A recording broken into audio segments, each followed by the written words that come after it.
सज्जनों, कृष्णस्यासीत् सखा कश्चित्। कृष्णस्य कश्चित् सखा आसीत्।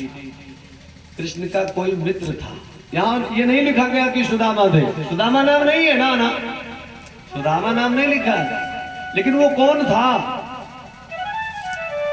ब्राह्मणो ब्रह्मवित्तमः। पहली बात तो ये कि वो ब्राह्मण था। दूसरी बात ये कि ब्राह्मण में केवल ब्राह्मण नहीं था, वो ब्रह्मवित्तमः। इसका मतलब क्या होता है? ब्रह्मवेत्ताओं में श्रेष्ठ था। ब्रह्मवेत्ता माने ब्रह्म को जानने वालों में वो सबसे आगे था। और विरक्त इंद्रियार्थेषु, उसकी इंद्रियों में किसी भी प्रकार की रति नहीं थी। विरक्त था इंद्रियों से। प्रशांत आत्मा जितेंद्रिया। और उस ब्राह्मण की आत्मा कैसी थी? प्रशांत थी, शांत नहीं थी। केवल शांत ही नहीं, प्रशांत थी। उपसर्ग लगा दिया। विशिष्टतया जिसकी आत्मा शांत अवस्था को प्राप्त है वही प्रशांत आत्मा है। और जितेंद्रिया, जिसने अपने इंद्रियों को जीत लिया हो वही जितेंद्रिय है। अभी नहीं कि कथा सुन रहे हैं, बढ़िया कहीं अलग से गीत की ध्वनि आ गई, बस वही हम सुन रहे हैं, कथा में केवल बैठे हैं। कोई निकल पड़ा, हम उसी को देखने लगे, कथा जो हो रही है उधर ध्यान नहीं है, भगवान की तरफ ध्यान नहीं है। गीत तो है। तो इंद्रियों पर नियंत्रण होना चाहिए, जो हमारे श्री सुदामा जी जो ब्राह्मण है उनमें था। ये ब्राह्मण है सुदामा। जब संदीपनी महाराज के यहाँ पढ़ने गए थे, वहां मित्रता हुई थी। गुरु माता ने चना दिया, सो चुपके से खा लिया। सुदामा ने, पानी बरसात हो रही थी, ठंडी का महीना, दांत कटकट हो रहा था। भगवान ने पूछा, कहो क्या कुछ खा रहे हो लगता है? सुदामा ने, मैं खाने नहीं, मैं ठंडी से दांत कटकटा रहे। पर अंत में महाराज जब मांगा तो बता दिया कि भूख लगी थी, खा लिया। तो मित्र का हिस्सा नहीं खाना चाहिए, हिस्सा खा लिया तो भगवान तो सर्वांतर्यामी है। आज वही दोष भोगना पड़ रहा है। इस अवस्था में भी बूढ़े हो गए हैं, पत्नी भी है, नाम है सुशीला। और पत्नी कैसी है? पतिव्रता पतिम प्राहम्लायता बदनेन सा दरिद्रा सीधमाना सा वेपमानाधिगम्य च। पत्नी पतिव्रता है लेकिन दरिद्रा, उनको दरिद्र कहा गया। क्यों? पति दरिद्र नहीं है, ध्यान से सुनिएगा। पति दरिद्र नहीं है लेकिन पत्नी दरिद्रा है, क्योंकि 5-5 बच्चे हैं, घर में एक खाने के लिए अनाज नहीं है। माता का हृदय कहता है कुछ होता घर में तो हमारे बच्चे खाते, हमारा परिवार सुखी रहता। ये जो आकांक्षा मन में है ना, अभिलाषा जो है कि हमारे घर में होता, इसी को सूक्ष्म असंतुष्टि का हेतु मानते हुए श्री सुखदेव जी ने आज सुशीला को दरिद्रा कह डाला। पति को नहीं कहा, क्योंकि उन्हें पाने की कोई इच्छा नहीं है। उनको जो चाहिए है उनके पास कृष्ण भक्ति, हमेशा कन्हैया कन्हैया है। कन्हैया कन्हैया पुकारा करेंगे, लताओं में ब्रज की गुजारा करेंगे। कन्हैया कन्हैया पुकारा करेंगे, लताओं में ब्रज की गुजारा करेंगे। कन्हैया कन्हैया पुकारा करेंगे, लताओं में ब्रज की गुजारा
चरण चित लगाया करेंगे, लताओं में ब्रज की गुजारा करेंगे, कन्हैया कन्हैया पुकारा करेंगे, लताओं में ब्रज की गुजारा करेंगे, कन्हैया कन्हैया पुकारा करेंगे, लताओं में ब्रज की गुजारा करें। हमारे सुदामा जी कहते हैं बस समय तो मिल गया, वो कन्हैया कन्हैया पुकारा करेंगे और परम शांत है। आज सुशीला कह रही है अपने पतिदेव से, भगवान अच्छा एक बात और है, दरिद्र कौन है? असंतुष्ट जो है वो दरिद्र होता है। चाहे जितना धन हो जाए, अगर संतुष्टि नहीं है तो वो दरिद्र माना जाता है। और कुछ भी नहीं है फिर भी अगर संतुष्ट है तो वो दरिद्र नहीं है। गरीब हो सकता है, गरीब में और दरिद्र में अंतर है महाराज।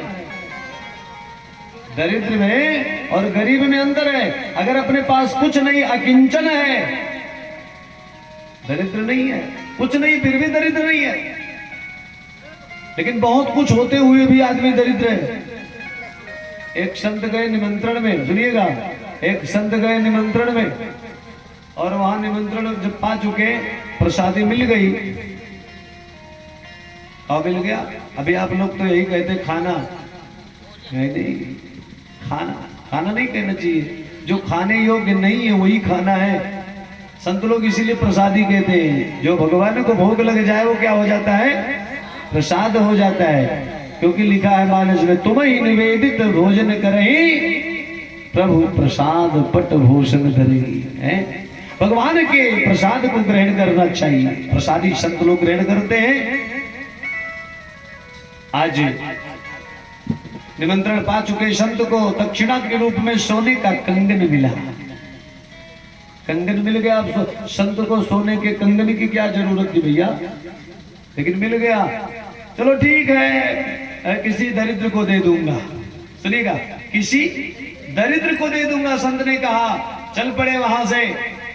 कुछ समय बीता, पास में एक राजा ने दूसरे राजा पर आक्रमण करने के लिए अपनी पूरी सेना लेकर के चल पड़ा। वो चला जा रहा था और महाराज ये संत जो कंगन पाए थे ये भी रास्ते में आके खड़े हो गए। राजा के सैनिक ने कहा, हट जाओ। संत ने कहा, नहीं हटेंगे। कहा, क्यों? क्योंकि जब तुम्हारा राजा नहीं हटता है तो हम क्यों हट जाए। समझिएगा, संत की भाषा बड़ी कठिन है। संत ने कहा, जब तुम्हारा राजा नहीं हटता तो मैं क्यों हट जाऊं।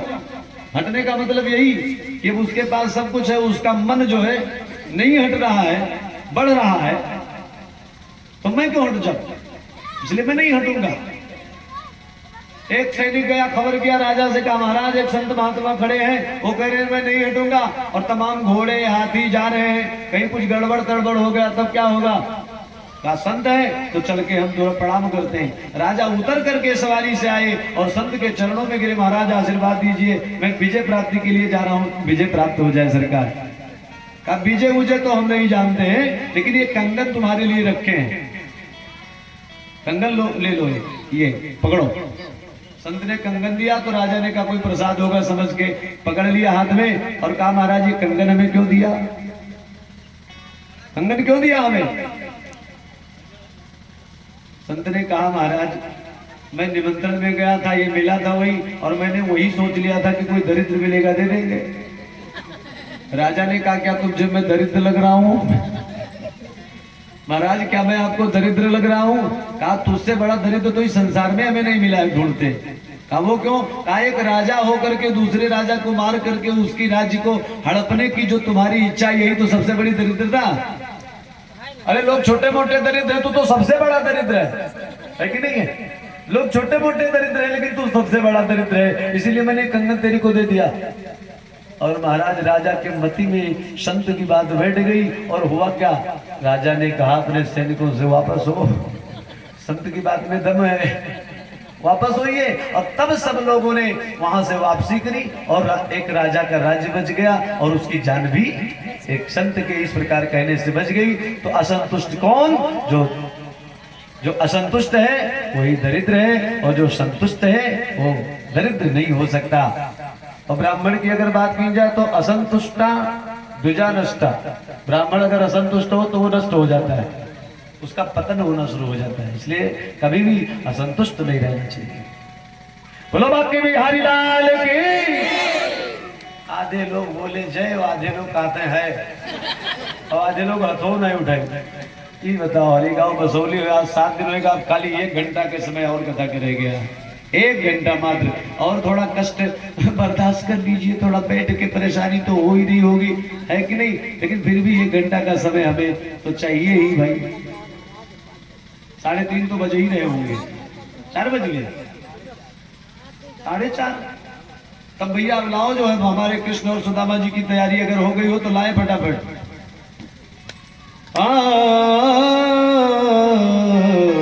वो ले आएंगे, आप बैठ जाए, किसी को भेज देंगे। अब आप बैठेंगे ही, हाँ वो लोग जाएंगे।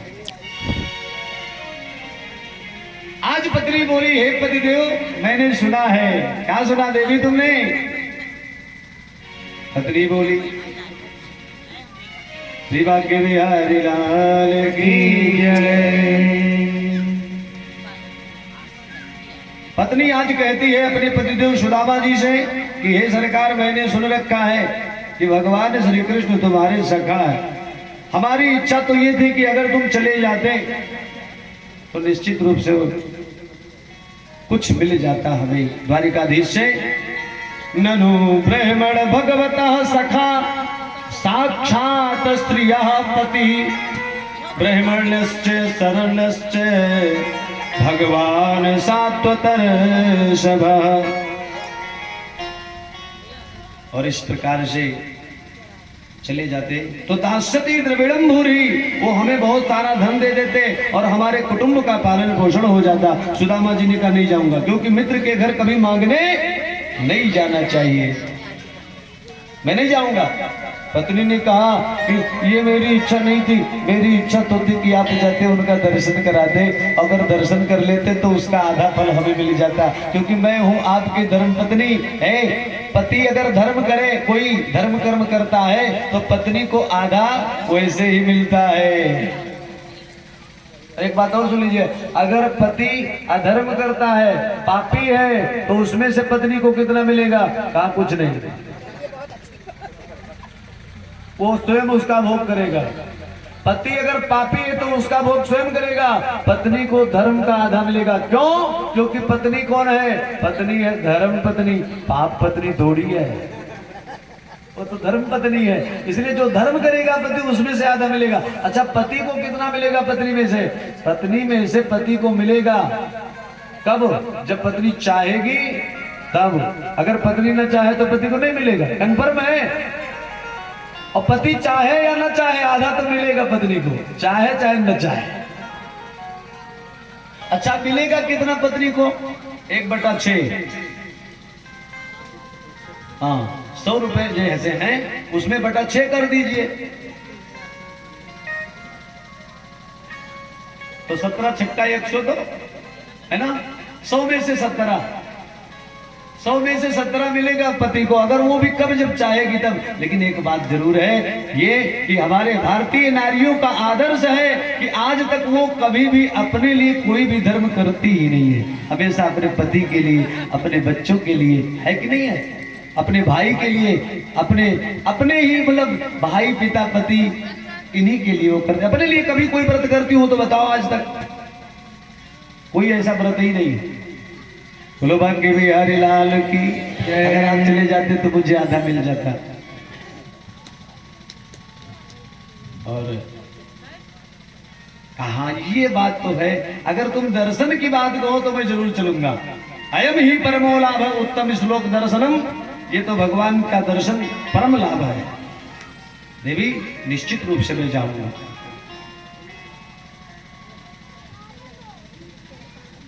तो किसी कवि ने कहा भगवान सुखदेव स्वामी के शब्दों में वो कहते हैं कि जब वो चलने की बात किया तो कहा घर में तो कुछ है नहीं, अगर कुछ हो तो दे दो, ताकि कुछ जगह ऐसे होते हैं जहां खाली हाथ नहीं जाना चाहिए। राजा के पास जाओ, संत के पास जाओ, मित्र के पास जाओ, हैं? बेटी के घर जाओ तो खाली हाथ नहीं जाना चाहिए, कुछ ना कुछ लेके ही जाना चाहिए। आज हम मित्र के घर जा रहे हैं देवी, तो कुछ तो घर में होना चाहिए। कहा है तो कुछ नहीं, लेकिन अभी लाती हूँ। 4 घर से 4 मुट्ठी चावल मांग के लाई। या चित्वा चतुरो मुष्टिन विप्रान पृथक तंडुलान शैलखंडेन तान बद्ध्वा हर्त्रे प्रादादुपायनम। 4 घर से 4 मुट्ठी चावल लेकर आई और फटे पुराने वस्त्र में बांध करके दे दिया। और सुशीला ने कहा सरकार मेरा ख्याल रखिएगा, जा तो रहे हो लेकिन मुझे भूल मत जाना। और भगवान के नाम का स्मरण करके सुदामा जी चल दिए। भगवान भैया श्री कृष्ण को लेकर आइए भाई, यहाँ बिठाइए दरबार में अगर तैयारियां हो गई हो। और इधर परम प्रिय सखा सुदामा क्या कहते हैं कि हे प्रभु मेरे कान्हा मुझे दरबार तेरे है आना। जय हो। एक कन्हैया, आप सब लोग प्रेम से ताली बजाते हुए गाइएगा, क्योंकि हम सबको कान्हा के दरबार को जाना है। आज नहीं तो कल मांग करिए, प्रार्थना करिए। मेरे कान्हा मुझे दरबार तेरे है आना, राह अनजान है इतना तो मुझे बतलाना, राह अनजान है इतना तो मुझे बतलाना। मेरे कान्हा मुझे दरबार तेरे है आना, मेरे कान्हा मुझे दरबार तेरे है आना, राह अनजान है इतना तो मुझे बतलाना, राह अनजान है इतना तो मुझे बतलाना, राह अनजान है इतना तो मुझे बतलाना। राधे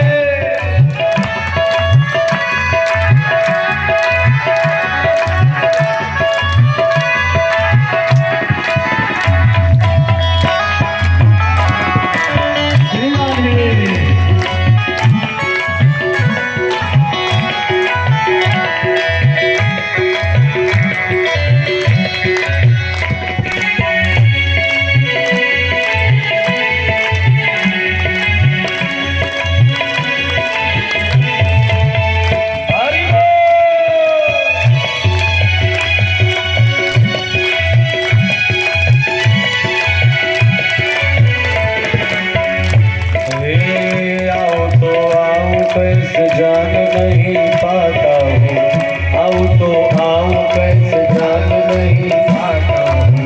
तरस की चाह है मैं गीत यही गाता हूँ, तरस की चाह है मैं गीत यही गाता हूँ। और कृपा कर दे तो,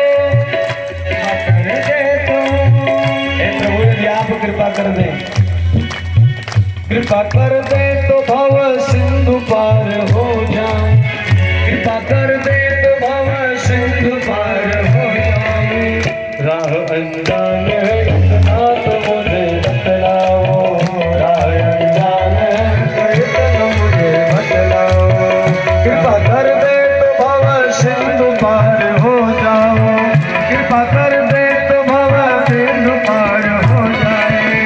आओ मैं आऊं तेरे द्वार में पहुंच जाऊं, आओ मैं आऊं तेरे द्वार में पहुंच जाऊं। मेरे कान्हा मुझे दरबार तेरे है आना, मेरे कान्हा मुझे दरबार तेरे है आना।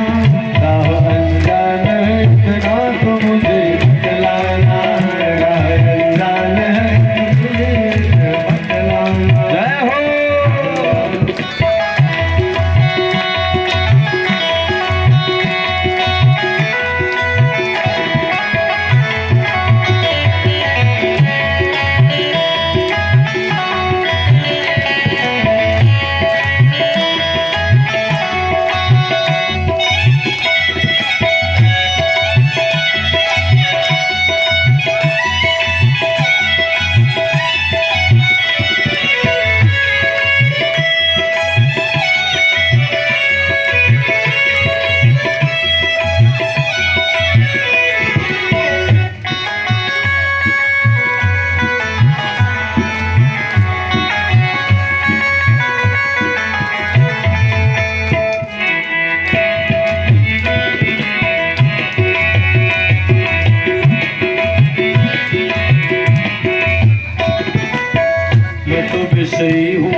तो विषयी हूँ प्रभु ज्ञान मुझे है ही नहीं, मैं तो विषयी हूँ प्रभु ज्ञान मुझे है ही।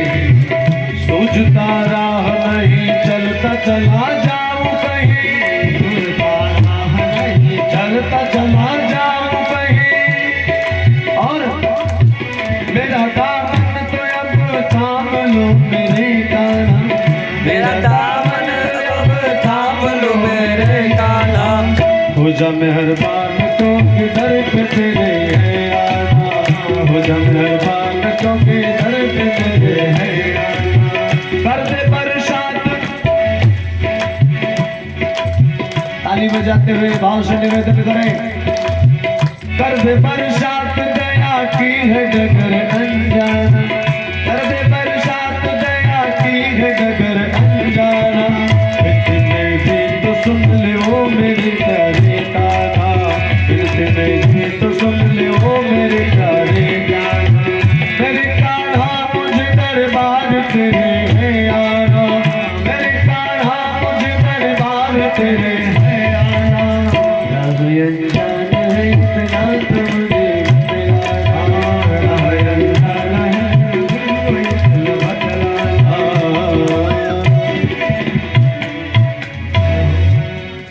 एक दिन मैंने कहा था कि मंत्र लेना बहुत जरूरी है, बिना मंत्र लिए कल्याण होने वाला नहीं।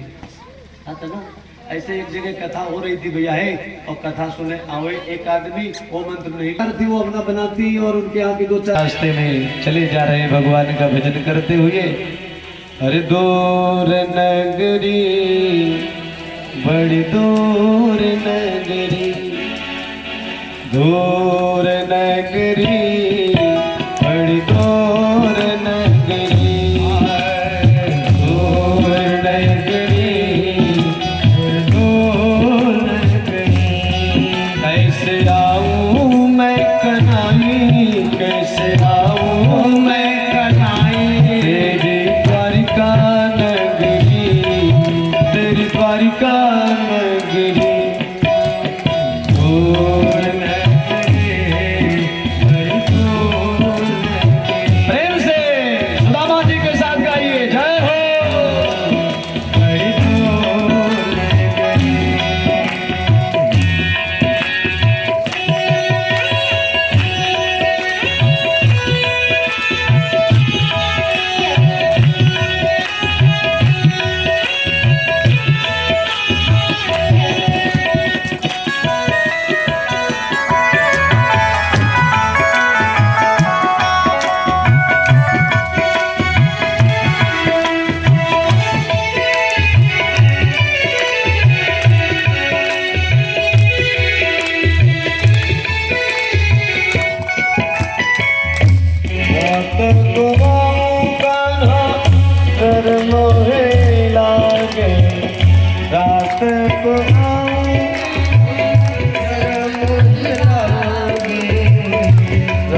संग आऊं कान्हा शर्म मोहे लागे, सखी संग आऊं कान्हा शर्म मोहे लागे, सखी संग आऊं कान्हा शर्म मोहे लागे, सखी संग आऊं कान्हा शर्म मोहे लागे। और यदि अकेली आऊं तो अकेली आऊं तो भूल जाऊं डगरी, नगरी भरदोर नगरी, भरदोर नगरी, भरदोर नगरी। कैसे आऊं मैं कन्हाई, कैसे आऊं मैं कन्हाई, तेरी द्वारिका नगरी, तेरी द्वारिका